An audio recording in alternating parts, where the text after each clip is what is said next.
So siya kasi nasa harapan mo. Huwag kang iilag ha, walang reaksyon ilag ha.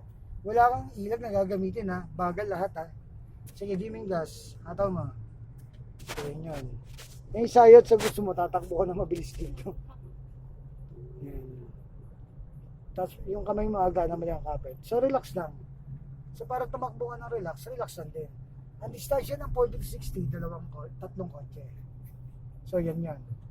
Hindi ka, ito lang ang sa'yo ate, ilang lane to? 1, 2, 3. Ang daming sasakyan, di ba? Pati sa kabila. Ito lang ang sa'yo. So ang kaharap mo yung truck, di ba? Tama? So ito lang ang susundan mo. Kahit di mo natingnan yung likuran, kanta-kanta ka na lang ate.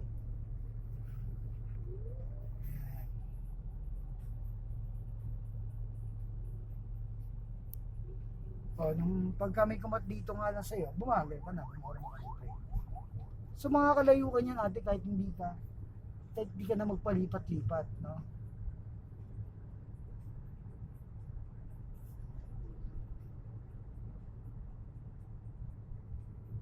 Ganito rin ang expressway, pero mas mabilis nga lang ang takbo. Forma na ng brake, hindi ka na pwedeng mas malapit sa kanya. So ganyan yun natin. O, mahirap ba? Hindi naman, di ba? Kasi dito mas planchado ka nga eh. Hindi ka dapat mas magalaw dito, no? Yung manubela ninyo, no? Hindi ka babanggain ng mga, tingnan mo sa kaliwa yung mga yun. Forma ng brake, bagal na. Mabilis ka. So babagal ka rin, pinakamabagal lang ha. So dapat alam mong pabagalin, hindi ito. Bagal pa, mas mabagal pa. Yan. Hanggang sa mahinto mo nang walang galaw. Dapat tanaw mo yung gulong niya. Okay, full stop. So ganyan. Pag di mo natanaw yung gulong, so mali na.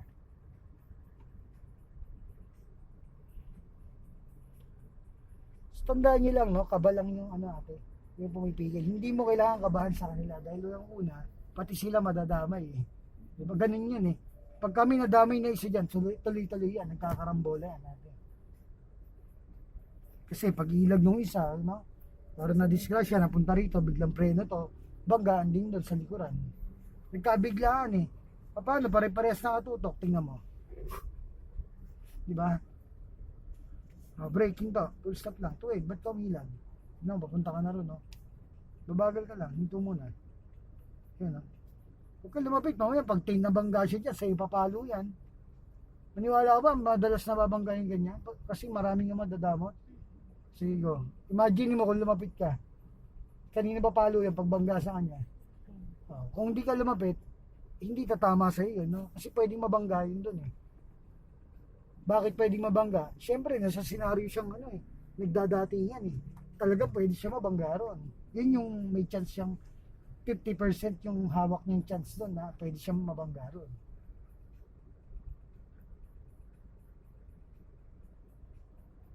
Yung 50% pag nakita siya.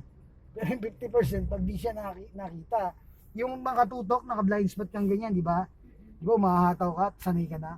Tapos pag ganun mo, umahataw ka ulit ng pasulong, no? Pag ganun sasakyan, na blind spot dito pala, yung pala may sasakyan pala doon patawid na. Yun yun. So yan, paparada yan. Very good, nakikita mo yung sa kabila. Tandaan nyo, no? Pag traffic din natin, brake lang yung gamit. Lumalabas ka ng linya, tingnan mo.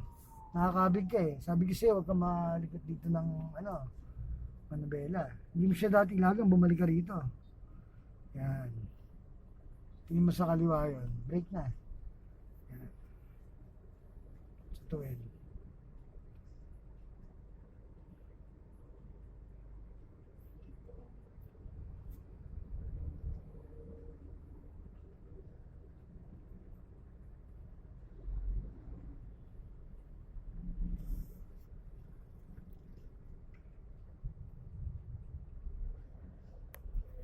So pag siningita ka dyan, bigla may kumabig, may lumabas na yung gulong niyan, lumabas na rito, no?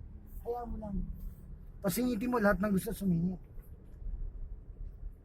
Hingitian mo lang yan sa bandang huli. Yung mga yan. So tandaan nyo, kayo mga bagong driver, wag na kayong palipat-lipat, no? So kasi kami nga yung mga naging buisit sa kalye na palipat-lipat sa kalye, no? Yung kahit na traffic, lilipat pa rin. Alam mo yun, no? Maangat pa rin, no? Nakita mo yan? Basta't lipatan ng lipatan, no? Kahit motor, di ba? Kahit ano, naglilipat. Yung tama rin, di ba? Lilipat, di ba? Yan yung mga cause ng accident, eh. Nakalayo ba siya? Tanong. Sa ginawa niyang lipat. Itong kulay blue na to, nakalayo ba siya? Tanong ko. Hindi. So mas umusad pa yun sa kanya. Lilipat na naman dito yan pag nakita niyang umusad doon. So kung magaling yan lumipat, no? Magaling ka nga lumipat ng lane, no? Ikaw ang number 1 na buwisit sa kalye, tandaan mo. No? So bakit? Kasi ganito yan eh.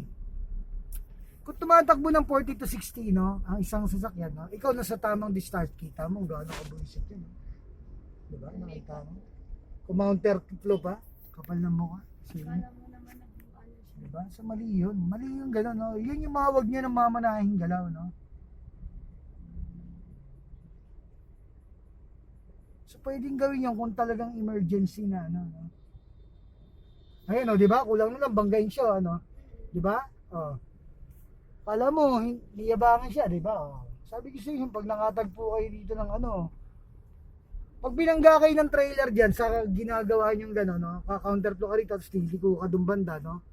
Pero malayo pa, no? Kunyari mga 4 na poste pa, gagamitin mo. Ang katwira mo kasi malapit ka lang naman, eh, no? Ayun, no?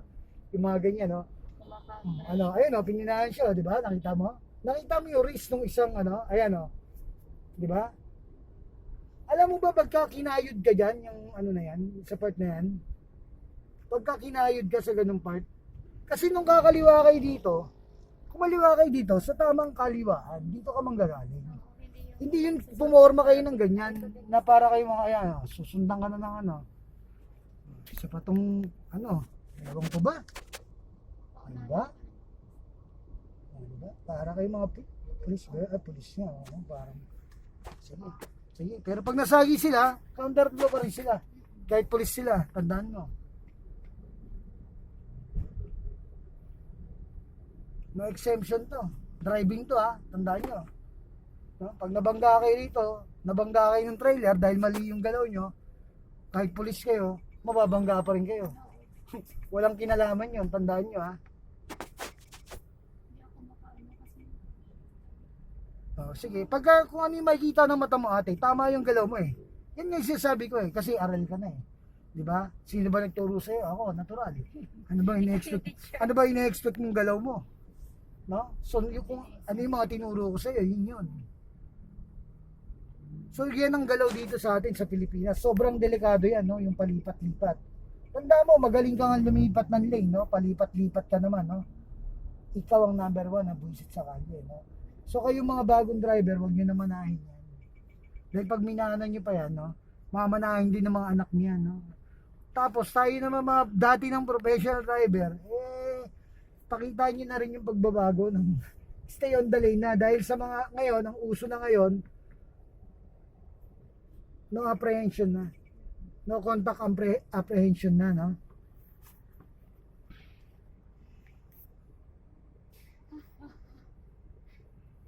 So ganun yun, no? So no contact apprehension, no? So ibig sabihin titikita na lang kayo, kita mo yung mga, di ba, mga galaw na ganyan, no? Pati mga motor, no? Although yung mga motor, no, so talo sila, no, pagka ano, minsan pinopormahan din silang banggain dito eh, no, halos git-gitin na sila eh, pero ikaw na nang git-git sa kanya, ikaw kunyari, ikaw yan, yung pula na yun, no, ginit-git niya yung motor, tapos naipit niya, tinamaan niya talaga, napatay niya, nagulungan niya. Tandaan mo, ang kaso noon, ano, counterflow, ikaw pa rin ang nakapatay doon, tandaan mo. So itong nagaganap dito, no, yung mga ganong counterflow, ang tawag doon violation, tandaan nyo. Pero yung pagkakapatay mo sa kanya, yung pagkakasagasa, the way na pagkakasagasa mo sa kanya, ikaw pa rin ang pumatay sa kanya, tandaan mo. Dapat nakita mo yun. At nahinto mo yun. Alam nyo ba yun? Alam nyo ba na pag nakaparada kayo dyan, kunyari, no, dyan sa Kartini, no, nakaparada ka dito. Dito ka nakaharap, no, dito. No? So binangga ka sa likuran mo dyan ng motor, no, pag ilag niya gano'n, may dyan ka nakaparada sa labas. Sa gilid, lawit ka. Nakasakay ka, nakahazard ka, no? Ngayon, na blind spot siya, no? Paglipat niyang ganito, may nakaparada pala dyan, bigla siya sumalpok sa'yo. Pumalo yung ulo, namatay. Eh, nakaparada ka lang, kamo.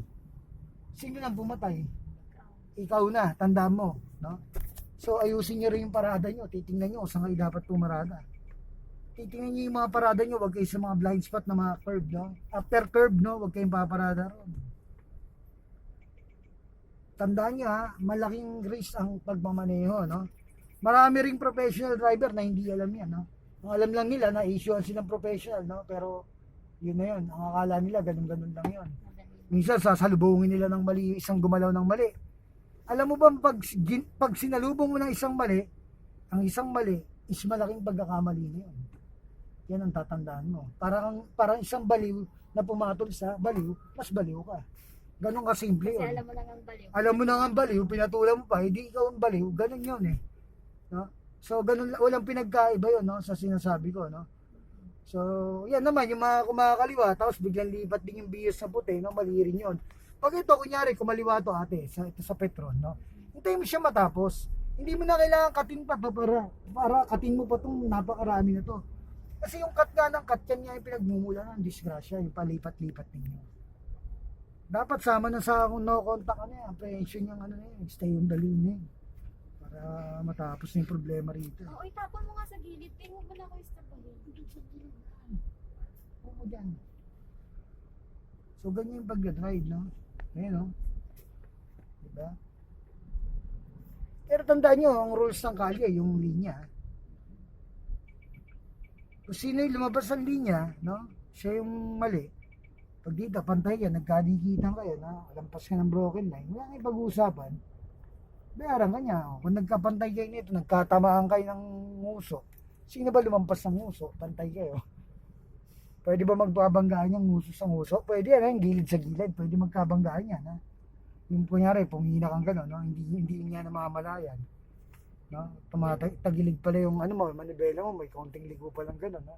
Bangga mo lumampas ka ng linya, konting-konti lang. Kasalanan ko. So talo ka na. Bayaran mo yun, yung gasgas mo sa kanya. Ganun kasimple yun, no? Or pwede kayong pumila ng ano, para kumuha kayo ng ano, ng police report, mga 4 na oras hanggang 5 oras. Dahil kunyari, itong bayan ng Imus, no? So hindi lang kayo nagbanggaan dito. Doon pa sa kabilang side, yung Aguinaldo Highway, mga Alapan, nandun kayo lahat nakapila. So abutin kayo maghapon minsan.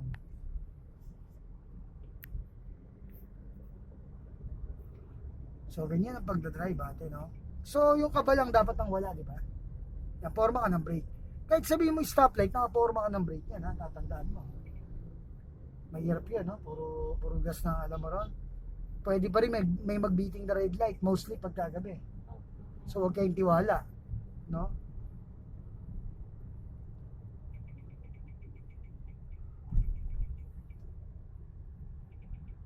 Ako rin minsan nagdidesisyon ng ganun no? Nag-beating the red light ako.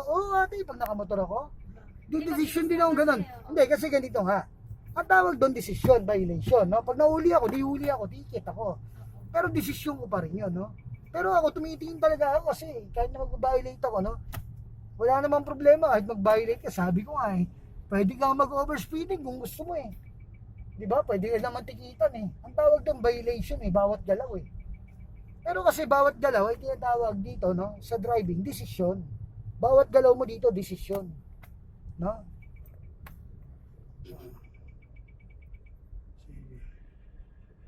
Okay. Gabang na, tuloy-tuloy lang ha, dahan-dahan lang ha. Okay, nagbigay ka. Pero dapat unti-unti ka nang gumagapang. Bitaw na, hindi yung pagbibigyan mo pa yung puti, iba na yun. Talagang bibilis yun para habulin niya yun. Oo. So, titingnan mo rin yung pagbibigay mo Ayan, babagal ka lang, huwag kang kakakabig. Yan yung sinasabi ko. Hintayin mo makatapid, huminto ka lang. Kasi delikado sa iyo, na bigla kang, bigla kang kabig dito sa kanan para katin sila. Minsan, hindi ka patitingin, ikaw na bagong driver. Tanda mo, itong linya na to, ito lang ang sayo. Huwag mong pakialaman yung iba. Yan, pag may bumili sa, anong dapat mong forma? Brake, di ba? Kasi kakat sa'yo. Expectin mo na, kumat na ba? Tama? Ayun yung puti, nakakat na. Tama? Bumagal ka. So bumagal ka pa. So yun yan. Okay, pinakamabagal. Ngayon mo siya konti. Okay na. Tuwid. So ganun yung pag-drive. Buti nga tong sa likod ko, hindi nagmamadali yung truck. Ay hindi, wag mo na siya tingnan So ganun lang yan Pag natakot ka sa likuran, no, kaya ka natakot doon kasi tiningnan mo. Pag natatakot ka, wag mo na tingnan. Ganun lang kasimple yan. Yun ang sagot doon. Wala na ibang sagot doon. Dahil ang babangga sa likuran mo, wala kang magagawa. Dahil walang tamang distansya yon. Dahil yun ang nakakasanayan nun.